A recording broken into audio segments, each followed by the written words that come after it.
Today we're going to talk about an edtech tool that only started 6 months ago and have rumored to have already done over $40,000 in a single month. They have a pretty ingenious method of going viral on social media, and in today's episode, we want to break down each and one of those videos for you. And if you're wondering who I am, my name is Andrew, and between my co-host and I, we have over 1 million followers on social media. And just overall, we're obsessed with understanding what makes brands go viral on social media. So if that's something you're interested in, stick around and enjoy the episode. So today, the tool I want to talk about, and by the way, everyone that's joining, this is our second time recording because the first time got scuffed for some reason. But the tool in action today is one called TurboLearn AI. And it is an ed tech tool, so education technology, in which it basically allows students to go into any classrooms, any lectures. All they have to do is hit record. And once they hit record, the AI tool, because built off of AI, will record the lecture and turn that lecture into notes, flashcards. You can even do pop quizzes with it and some other small features they also add to the tool.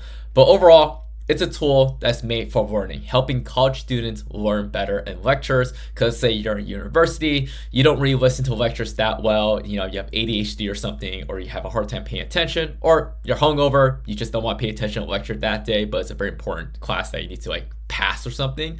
It is a phenomenal tool for serving that purpose. And I actually had a chance to chat with the founder of this product. Very, very fascinating company, very, very humble, fascinating beginnings. But the founders of this company, they're literally freshmen in college. Freshmen. Crazy. I guess at this point, they're going to summer. They're going to be incoming sophomores. But they started this in their freshman years. I think, at least, I know the guy I talked to, he was a CS student. I'm pretty sure his co-founder is also a CS major, although that's not fully confirmed. But it's basically two guys. They were building stuff since they're in high school. The co-founder is actually involved with some other apps as well that has blown up. But overall, they built this app within a span of a couple months. They launched it in late last year in November, I believe. That's when they posted the first video. And within 4 months, they were able to get to 150,000 users. And they're adding 3,000 users a day. And currently they're at, as of today, which is June 5th, last time I spoke to them, they're at around 34,000 in monthly recurring revenue. So insane. And it got here in 4 months. Small team, 3 to 5 people on the entire team. It's literally just the two co-founders, and I think they have another guy, and they have a guy also helping them with social media. Fully bootstrapped and fully built with organic content, and they also have done influencer marketing here and there.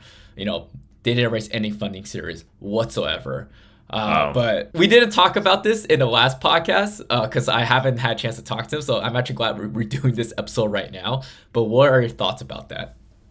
I mean, just incredible execution all around. And I think it really goes to show, it kind of also shows the progression that, especially if you want to bootstrap a product as well, it kind of shows the marketing progression that you want to go through before you to go from the beginning to the end, or where they are right now. Because like you mentioned, they originally blew up with just organic social media marketing. Honestly, I cannot confirm this. I bet that there was probably even before organic social media marketing, since they are literally college students, and something about marketing a product in a college is it's kind of a cheat code, because it's just a giant institution with thousands of kids, similar interests, similar demographic, especially if you're building a tool specifically targeting college students like TurboLearn. Great place to just get that initial test, get some initial validation. Then they're like, oh, I bet we have a banger right now. Let's start getting on organic social. Then you figure out the product market fit. You prove product market fit with that organic social media content. You get that initial base, get that initial cash.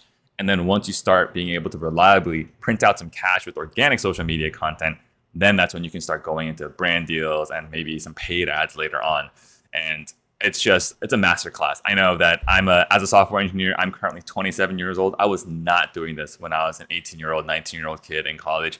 This honestly, I'll be honest, makes me feel like shit a little bit, but it's okay. We're growing up. Everyone runs their own race, but just a phenomenal product that's really just cracked the code on, what they can do. I think this is a little bit separate from this podcast or from this video, but what are the long-term potentials of this product?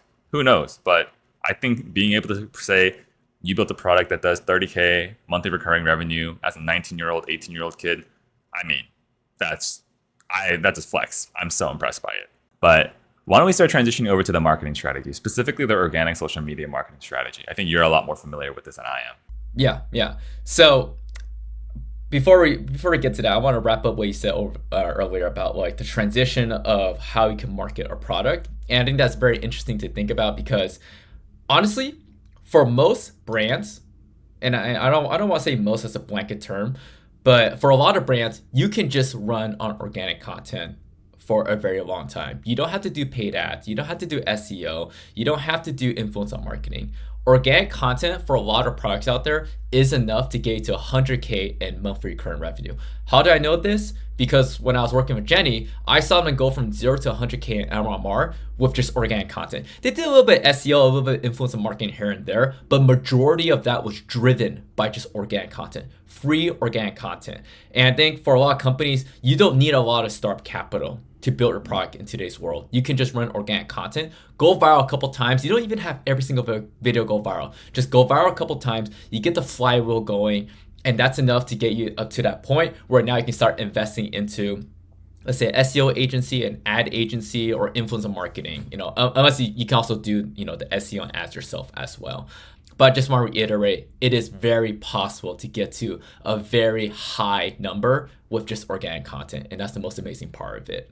I totally agree with that because I think it's really, I know that I fell into this bug as well where you think like startup growth, product growth. What is that like? And you think you have to be everything everywhere all at once. You got to be doing SEO, paid ads, influencer marketing, organic content, like literally everything in the world. But oftentimes it's just like one channel is all you need to really grow. And I think this is where you have to figure out, especially when you're a founder building your own product, what is the best marketing channel for your product? Clearly for students, this organic social media is a great way to get eyeballs in front of students. But chances are, if you are building a B2B product where your target user that you're trying to sell to is like an engineering team or a finance team at a company that does more than $10 billion of revenue, you should not be on social media, obviously. So just figure out what is the best marketing channel for you. It might not be social media, but I think for a lot of cases, social media is one of the best early stage marketing strategies. Agreed. Yeah, if you're targeting like big enterprise SaaS companies, B2B SaaS, social media is just good for like brand awareness, but I don't think you're going to be acquiring that many customers that way. Yeah. All right. So hopping into specific parts about the social media. So what I think is very fascinating about this tool and how they have done social media is, number one, they're not doing anything too fancy. And I think that's like a big takeaway from most of the tools I'm going to talk about, which is you don't need to get fancy with social media. I think a lot of people, when they view about TikTok, Instagram, they think it's like, I gotta get super creative. We gotta have all these fancy edits. And then like, it needs to like integrate the tool. It needs to be funny. It needs to be all this stuff. No, honestly, their most viral videos, which is the first one I want to show you. You can see inside case study. It doesn't even show a face in the video. I think the founder recorded it, and he's not even in the video.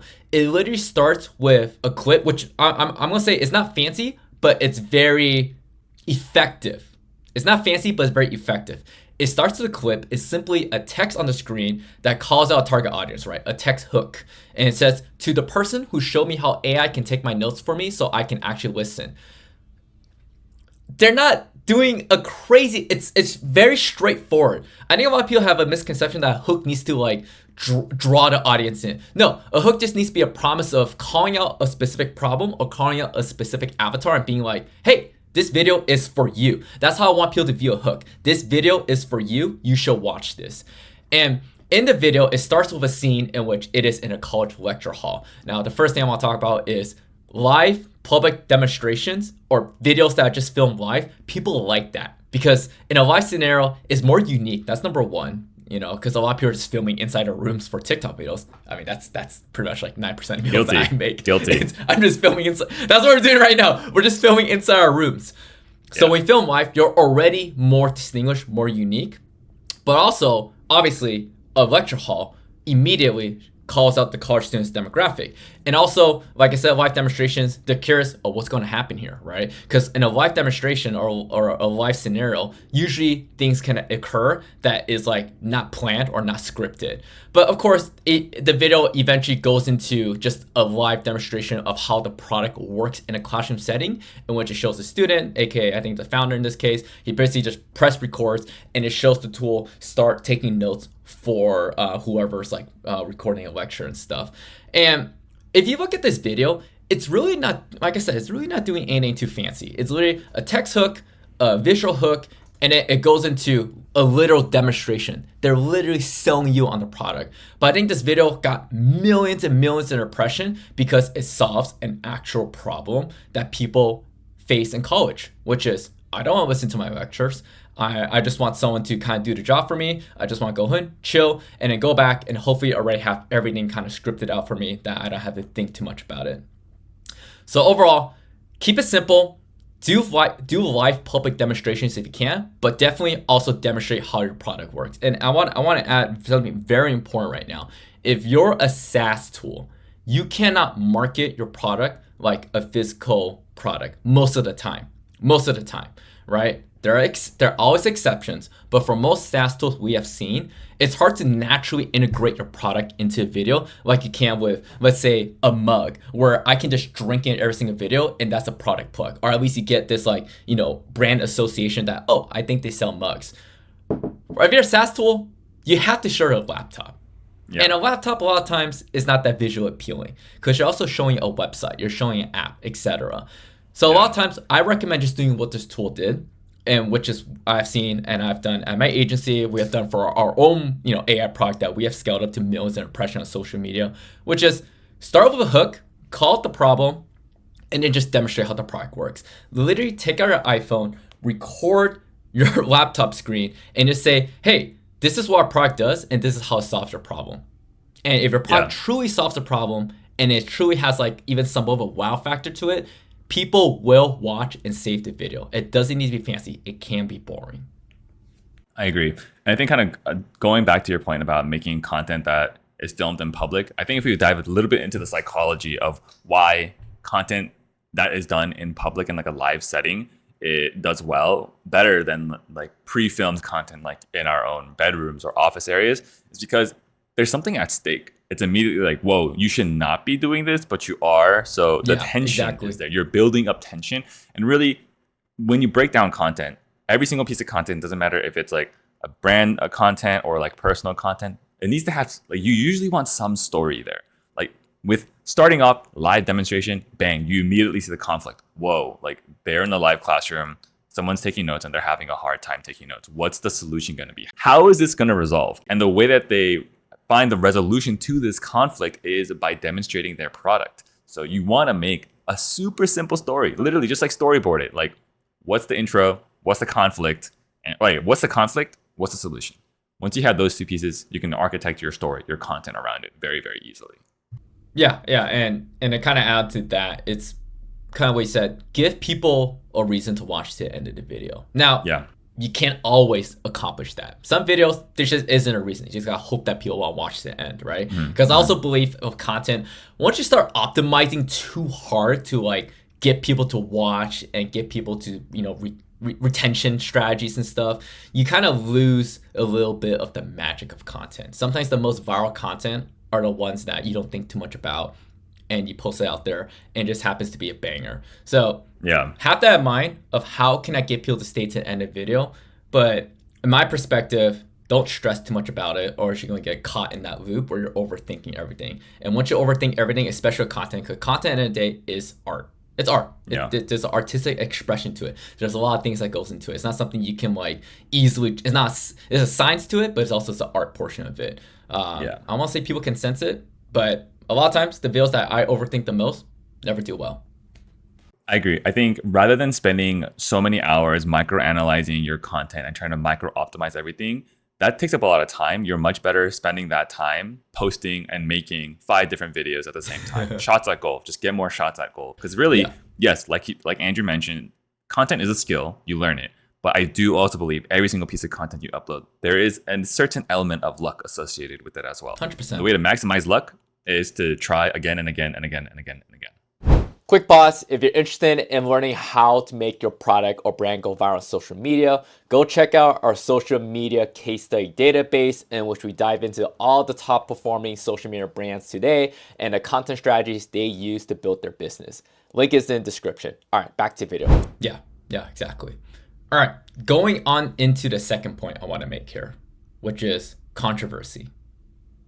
Now, I don't know how this tool is in any way controversial, but on the internet, people will argue about anything, to be completely honest. And I guess some people on the internet, okay, I shouldn't have an opinion on this really, but people in the comments have stated that they don't like this tool because it is hurting students' ability to learn. They believe that students should be, learning themselves in a classroom setting and listening to a lecture and taking notes themselves so they can retain information, which I get. I agree. I think learning yourself and taking notes, it does help with information retention. And some other people argue like it's illegal or it's not ethical to record your professors without their consent. I don't want to get into, what's right, what's wrong here. That's not what we're here to talk about. But what I want to talk about is the controversy leads to more engagement in the comments because people are arguing with one another. And as we all know, engagement on social media leads to more views, leads to more virality. So if you're out there and your tool, you might not think it's controversial, or either your tool's already a little bit controversial, lean into the controversy, right? Lean into how you can get people, a little bit discussing in the comments, arguing in the comments, or such of that sort. Or if you didn't know your tool is controversial and you see people arguing, don't take that as a bad thing. Because a lot of times, a lot of people who actually want to buy your product, who actually like your product, they're just purchasing in silence. It is the loud minority that is basically arguing and saying a bunch of like nasty things in the comments, right? Most people are pretty level-minded, and a lot of your biggest fans, your customers, aren't commenting. They're just purchasing in silence. And to be honest, you'll probably see this in the back end. So you'll see it for yourself. So we need a controversy, and if you do find yourself in a controversial situation, as long as it's not straight up illegal or distastefully controversial, don't be afraid of it. Don't be afraid. So this works clearly for a lot of education tools because, there's always a little gray area of what's cheating, what's not cheating and stuff like that. But for other apps that are truly just like super neutral, it's like, how can you introduce controversy into it, right? Like maybe, for example, like for my content as a software engineer content, some of the video topics that I've seen do really well are like Mac versus PC users, pitting these two sides of people battling against each other, and where they're like, well, actually, this is the most effective computer, blah, blah, blah, blah. It's like, shut the fuck up, dude. I don't care, So if your app is inherently not controversial, you might be wondering, how can I still incorporate this lesson into your content? If somehow within your app or like the niche that your app is serving, if you can find like certain groups of people that, disagree with one another, you can try to make content around that as well. And maybe somehow figure out a way to plug in your product there. So there are other ways to, I guess, introduce some engagement, some controversy into your content, even if your product does not naturally have some controversy associated with it. Yeah. Pit two groups of people who have differing opinions against one another. Yeah, it always works. Trust me. That's how wars are started, Thomas. That's how we. We don't condone that. We don't condone that. This is a lesson in American history right now. Okay, that's how wars are started. All right. The last point I want to talk about is one that a lot of people will probably know, but maybe people don't talk about too much. But women do well on social media. Women do well. Pretty privilege is a thing, and it helps. So in the second video, within the case study we have here, you can see it starts with a video of these, two girls in college saying, with a textbook saying, we have 4.0 GPAs as Michigan cheerleaders. And then, obviously the video goes into what they always done, which is a public demonstration of how their app and tool works in a lecture, recording lectures and taking notes for you. But what I think is genius about this video is, number one, all right, I'm not saying I recommend this. I don't know legalities behind this. I think it's fine because on TikTok you can also stitch videos, right? But they basically just took content from another TikTok account and took that as the first 3 seconds hook and then had the product plug into the end.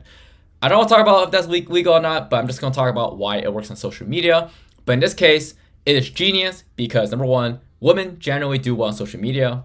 Good-looking women do well on social media, but more importantly, now I think it's about this video that isn't, less more important than just the fact that they're women, is the fact that they make people doubt the claim in the hook of the video. Yeah. Because the hook of the video says we are cheerleaders that have 4.0 GPAs. Now, again, I don't want to get into too much assumptions, but generally, people wouldn't assume cheerleaders, they wouldn't directly correlate with academically savvy individuals, right? They wouldn't exactly correlate them being like, oh, cheerleaders 4.0, right? And if it was me and Thomas on the screen right now being like, this is how we have 4.0 GPAs as 2 Asian American males, no one's going to watch that video, okay? It is like, of course you do. It's almost like if you don't have 4.0 GPAs, what the fuck are you doing, my guy? Like, it'd be more controversial for us to be on the screen and say, like, we got 1.0 GPAs in high school. They'd be like, whoa, what the fuck? Like, I'm not saying that's right. Like, is it okay to stereotype like this? No, but like, unfortunately, like, it's a marketing tactic that works, So the point of the video and the point I'm trying to make here is they made people doubt the claim in the video, and it gets people interested to see either how they did it, or they want to like watch the video to like doubt how that happened, or be like, oh, this has to be fake and stuff.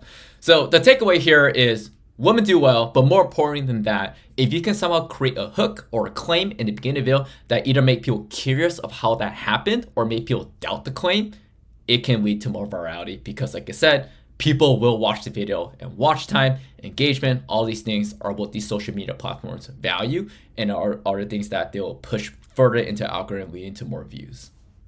Yeah, totally agree. All right, so to wrap up this episode, we talk about a lot of things. We ramble quite a bit. We yapped a lot. But it's okay. The main key takeaways are you can just start with organic content most of the time. And organic content in itself is able to get you to what this company has done, $34,000 in monthly recurrent revenue. And I've seen in the past, it can even go up to $100,000 in monthly recurrent revenue. Do live public demonstrations. And if you can't do live public demonstrations, well, at least do a demonstration of your product. For most SaaS tools out there, it is hard to naturally integrate your product into a video. So you're much better off just directly showing how your tool works, how it solves a problem in your target audience's life. And if it truly does, people will watch the video and they will share the video. Number 2 is lean into your tool's controversy if you can. Don't worry if you get a lot of hate comments. That's fine. As long as you're not distastefully controversial, we think it's completely fine. Controversy is generally a good thing. It means that, you'll have people that really like what you have done, and you have people that obviously hate you. You don't want to get stuck in the middle ground where no one cares, because no one's buying it, no one cares. So real. If you're not pissing anyone off, you're probably not making money. That's kind of a sad truth sometimes. And the last one is women do well on social media, but more importantly than that, make people doubt the claim in the video because it leads to more watch time and more interest in the video. All right, I think that's a wrap. We'll see you guys all next time.